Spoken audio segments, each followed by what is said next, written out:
ये आपने जैसे कि अभी बताया था कि मिस गाइडेंस से भी लाइफ एक गलत डायरेक्शन में जा सकते हैं, पर मान लीजिए किसी से हमने पूछा तो ये कैसे पता लगाएं कि गाइडेंस वो सही दे रहा है हमारे लिए कि नहीं? सब कुछ उसके क्रेडेंशियल पे डिपेंड करता है, ठीक है। तुम्हें मेरा क्रेडेंशियल अगर वेरीफाई करना है, तुम RTI मार दो इसरो में कि ये बंदा इस ऑर्गेनाइजेशन में था कि नहीं, ठीक है। तुम्हें मेरा क्रेडेंशियल अगर लगता है कि इसका शायद 9.57 CGPA नहीं था, तुम जाके सिक्किम मणिपाल में इंक्वायरी मार दो, है ना, तुम्हें पता चल जाएगा, ठीक। लेकिन ऐसा एक्चुअली हो रहा है कि लोगों ने अपना क्रेडेंशियल झूठ बताया है। ऐसे बहुत लोग हैं जो straight up it comes under scam and is liable for imprisonment as well, ठीक है। तो तुम्हें उस इंसान को परखना तो पड़ेगा कि ये इंसान सच में था कि नहीं वहाँ पे, या फिर इसने सच में किया है कि नहीं। अरे कितने बड़े बड़े social media influencers 4 million 5 million followers, और पता चला कि ये तो जो दिखा रहा है लैम्बोर्गिनी ये तो इसके पापा पे कर रहे हैं, है ना और कुछ और ही चल रहा है, और इसने बताया कि मैंने तो पोकर में जीता है ना। तो ये तो चल रहा है भाई, तो तुम्हें बहुत अच्छे से वेरीफाई करना पड़ेगा। और इंसान का परख तो तुम्हें ये लाइफ का ऐसे ही सबसे इम्पॉर्टेंट चीज़ होता है। तो मेरे हिसाब से क्या लगता है कि मैं अगर अनस्क्रिप्टेड चीज़ करूँगा या फिर पॉडकास्ट में मैं 1 घंटा कंटिन्यूस बोल रहा हूँ, तो जो सच है वो बाहर निकल जाएगा, ठीक है, उसे तुम छुपा नहीं सकते, है ना। तो इस तरह से तुम्हें परखना पड़ेगा। और हैं लोग नॉलेजेबल हैं जिनका सच में एक्सपीरियंस है। और ये तो भाई सच में प्रॉब्लम है कि उस बंदे का सच में क्रेडेंशियल था कि नहीं, क्योंकि भाई मुझे पता चला कि ऐसे लोग जिन्हें मैं बहुत लेजिट समझता था, उनका क्या डार्क पास्ट है वो मुझे आइडिया भी नहीं था कि उन्होंने क्या क्या कांड कर रखे हैं और कितने स्कैम्स कर रखे हैं, मुझे भी नहीं पता था। और मुझे बाद में पता चला कि ये क्या चल रहा है, ठीक है। तो ये प्रॉब्लम तो है यार। अगर मेरे से कांटेक्ट में तो हो ही, तो मुझसे पूछ सकते हो कि भाई इस पर मैं भरोसा करूं कि नहीं। मैं अपना ऑथेंटिक और जितना भी ट्रूथफुल मेरे हिसाब से मैं वही बताऊंगा, है ना।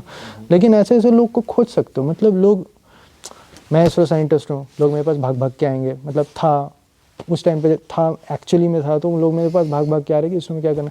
मैं फेमस हूँ या फिर पॉपुलर हूँ या फिर मेरा सोशल मीडिया तो मेरे पास आए, भाई मैं अकेला इसरो साइंटिस्ट तो नहीं हूँ यार, 500 अलग इसरो साइंटिस्ट हैं, उनका भी सोशल मीडिया प्रोफाइल है। तुम उन्हें रीच आउट करो, वो तुमसे अच्छा से बात भी करेंगे, क्योंकि उनके पीछे 100 लोग मैसेज नहीं कर रहे हैं कि गेट कैसे निकालें, है ना। तो इस तरह से सोशल मीडिया का सही यूज़ होता है।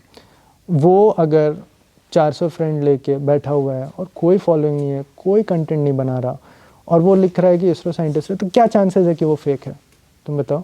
बल्कि ऐसे भी केसेस हुए हैं कि फेक किया है उन्होंने, ऐसा भी हुआ है कि अप्रेंटिस है लेकिन लोगों को लग रहा है कि वो साइंटिस्ट हैं, या फिर कुछ भी है, या एक इंटर्नशिप कर लिया तो बोलेगा कि मैं इसरो में काम करना स्टार्ट कर दिया, है ना। तो ऐसा भी होता है, लेकिन लोग उन पे ध्यान नहीं देते जो लोग अंडर द लाइमलाइट नहीं होते। जैसे मैं मोमेंटम पॉडकास्ट में एक बंदे का नाम बता दो जिसका तुम्हारा इंस्टाग्राम में 1000 या 2000 भी फॉलोअर होगा। एक था पार्थ विजयवर्गीय जो एक्चुअल में यूट्यूबर था, और एक टॉक एंड फायर पॉडकास्ट में निकिता तनवानी आई थी, देवर, बट वो लोग भी छोटे ही हैं। मतलब निकिता तनवानी का कुछ 15 या 20 हज़ार सब्सक्राइबर होंगे, और पार्थ का कुछ मेरे से नीचे ही था, कुछ लाख सब्सक्राइबर था, अभी का नहीं पता, लेकिन बाकी सबका देख लो। विनोद दातुसुलिया को तो मैं कितना हाईलाइट करना चाहता हूँ यार, उससे टैलेंटेड कोई बंदा नहीं है, उससे ज़्यादा एक्सपीरियंस कोई इंसान नहीं है मैकेनिकल इंजीनियरिंग में जिसने कभी भी मैकेनिकल इंजीनियरिंग किसी भी कोचिंग इंस्टीट्यूट में पढ़ाया। उसने क्या नहीं किया अपने लाइफ में, लेकिन लोग नहीं जानते उसे, ठीक है। तो उसे मैंने लाने की कोशिश करी। और जैसे गगन है, उसने क्या किया यार, उसने शायद BBA किया था और सिविल सर्विसेज का तैयारी किया, और फिर बोला कि नहीं चलो मैं डेटा साइंस में कुछ प्रोजेक्ट्स बना देता हूँ, ठीक है। उसके बाद उसने इंटर्नशिप लिया, और उसके बाद अर्न्स्ट एंड यंग में परमानेंट हो गया अभी वो, ठीक है। This is something that you can learn from, कि मैं कैसे स्विच कर ले रहा हूँ फील्ड को, लेकिन उसके कुछ 1000 फॉलोअर होंगे, मैं उतना भी नहीं होगा, 300-400 कुछ होगा।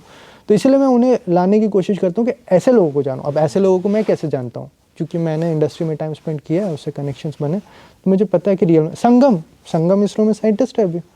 तो लोगों को पता भी नहीं होगा कि सब लोग ऐसे जो कोचिंग इंस्टीट्यूट में पढ़ा रहे हैं उससे पूछ रहे हैं कि EC का कैसे तैयारी करूं इसरो के लिए, और जिसने कभी इसरो क्रैक नहीं किया वो आके ज्ञान दे रहा है कि भाई ऐसे ऐसे कर लो, और वो बंदा खुद ही इसरो में क्रैक करके बैठा हुआ है और वहाँ काम कर रहा है, तो उसे तुम सुनोगे नहीं, है ना। तो वैसे लोगों को मैं लाने की कोशिश करता हूँ, लेकिन वैसे लोगों को तुम्हें भी खोजना पड़ेगा। हैं वैसे लोग, बहुत लोग हैं वैसे, ठीक है। तो वो लोग सबसे ऑथेंटिक होते हैं, तो उनका इन्फॉर्मेशन तुम कर सकते हो, है ना। क्लियर है। उनको वो रीच नहीं मिलते ना, तो रीच नहीं मिलते तो देखो यार, पॉडकास्ट में आ रहे तो रीच तो वही बात है ना कि क्वालिटी को रीच मिलने में बहुत टाइम लग जाता है ना, स्पेशली इंडिया में, ठीक। तो इसीलिए तो मतलब मुझे तो लगता है सबसे बड़ा रेड फ्लैग वही होता है जिसके मिलियंस में फॉलोअर्स होते हैं, ठीक है। जिसके मिलियंस में फॉलोअर हैं, they are pleasing people way too much. अगर उतने प्लीज़ नहीं करेंगे तो उनका स्काई रॉकेटिंग करियर कभी जाएगा ही नहीं। मेरे पॉडकास्ट से कम 60% लोग या फिर एटलीस्ट 20% लोग तो ऑफेंड होते ही होंगे, ये क्या बोल रहा है, ऐसा थोड़ी होता है गेट का तैयारी। चलो ठीक है, फिर तुम देख लो कैसा होता है, 1 साल बाद आओगे, लेकिन ऐसा ही होता है। तो जो सच बोलेगा कड़वा होता है ना, सत्य कड़वा होता है ना। ये सब बचपन की कहावत कितनी काम आ जाती है, देख रहे हो, सच में जो बोल दिया उन्होंने वो बोल दिया, ठीक है। चलो भाई, और किसी को कुछ पूछना है? नहीं? चलो यार, थैंक यू आने के लिए, है ना। और कोई भी दिक्कत हुआ तो नंबर शेयर कर ही दिया।